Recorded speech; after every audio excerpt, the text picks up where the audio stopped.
This is the most important spot on any golf course. That is the place where the flag is and where the hole is. It's the hole that's the most important part of golf, not the drive, not the beautiful iron shots, not bunker shots. No, what's the most important thing? Put the ball in the hole. So how do you do that? Well, 90% of the time you do it by putting. Putting is so exciting, and we're going to see a couple of most exciting putts you've ever seen, but the single most important, glorious long putt ever made in US Open history, and it was at Oakmont. We're going to see that in just a second, and I can tell you about it because I was there just yards away when the winner of the Open made this single most important putt. But first, I want you to take a look at what happened just a few days ago when my grandsons decided that I should make a long putt for a short YouTube video. All right, it's time for a putting challenge. Let's make the longest possible putt we can, 124 feet diagonally across. Let's give it a go.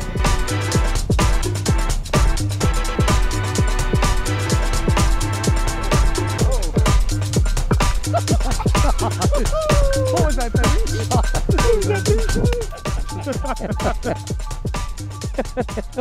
That was my grandson Blake who came up with this great idea. Actually, I want to thank Blake because he's the one who got me started thinking about doing a YouTube channel. But he doesn't know anything at all about the percentages in golf. I mean, I told him you could stand out here all day long and not make the putt, but we made it on the third try. And so we got that video for you. But we want to also talk about the long putt that won the US Open, one of the most exciting putts of all time. Incidentally, I know all about Oakmont. I know all about their fast greens. The US Open held at Oakmont with that tremendously treacherous course and the fastest greens anywhere. We're going to talk about the fast greens at Oakmont in just a bit, but first, let's take a look at the most exciting long putt ever made in the US Open. Set the scene. 1983. 5 guys fighting for the lead on the Monday after the play was suspended because of rain. So they're finishing the final round. Tom Watson, Seve Ballesteros, Larry Nelson, all of them, and a bunch of others. These guys are fighting for the Open title.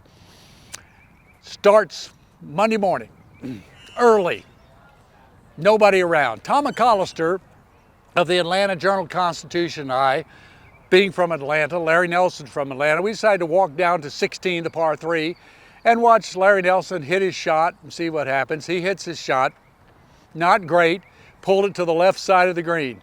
He's got between 60 and 70 feet, hoping not to 3-putt. What happens? Watch.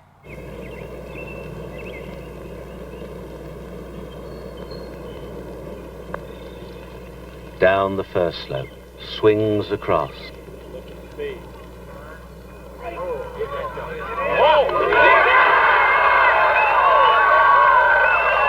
Oh, what a putt, and Watson will hear those. In those days, there was no satellite TV. I was working for CNN Sports, Turner Sports, covering the US Open, and we had to do the interview with Larry Nelson, of course, do the interview with Tom Watson, and the photographer had to take this footage, take it with him under his arm, get on a plane, fly from Pittsburgh to Atlanta, and give it to them, edit it, and then put it on the air. So it was no instantaneous, but I was done. I had covered the Open, talked with the winner.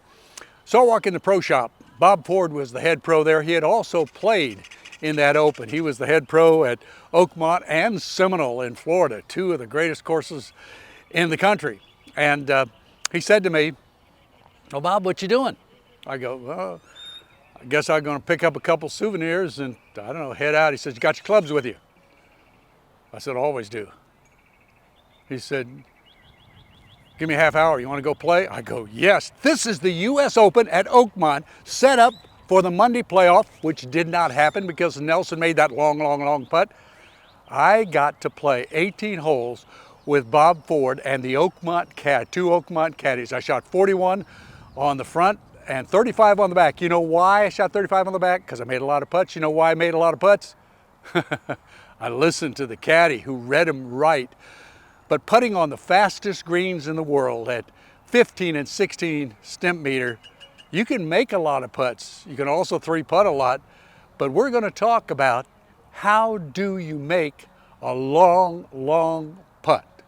Before we give you this tip that I know you're going to appreciate about how to be a great long putter, great tip, I want to thank you. Thank you for watching, but also if you enjoy our episodes and if you think they're beneficial for you, please subscribe. Also, give us comments. We appreciate those so much. Back to putting. On so many of these YouTube videos that I've done on Absolutely Amazing Golf, you'll find that I make a long putt or a chip in or something, and I usually do it on the first take. I don't know why. That's luck.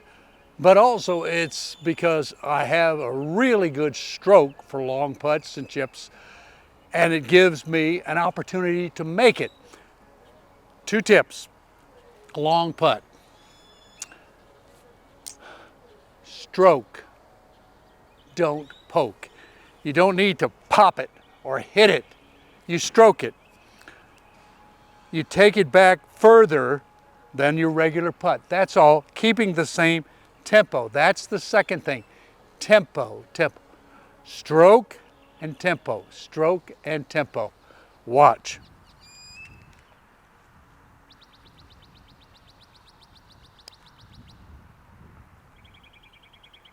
Come on. Oh! But it's a kick in, isn't it? I like to do one take and one take only. So, thank you for watching. Join us again. And may your life and your golf and your putting be absolutely amazing. Okay, I get one more try.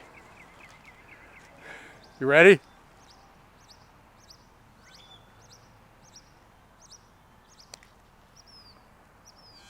Okay. No, missed again.